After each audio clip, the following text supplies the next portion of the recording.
Here, I put out a CD, an album, and this is one of those songs on that album. This is my fastest and most difficult piece to play. And this is the first time I've ever played it to my background music in front of people, so it should be fun.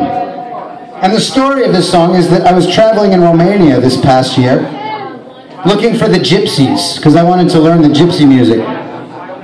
But I could not find the gypsy musicians. I just found the gypsies.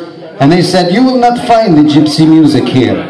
Which I know they were lying, because they just didn't want this crazy American to steal our music. So anyways, I went out into a field and started creating a song, and the birds would not shut up. They were so noisy. So anyways, my song ended up sounding like the birds. And then I realized that it actually sounds like Romanian gypsy music. So I'm thinking the Romanian gypsies took their music from the birds too. So this one is called Gypsy Bird from the new CD. I hope you like it.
Thank you so much. Thank you.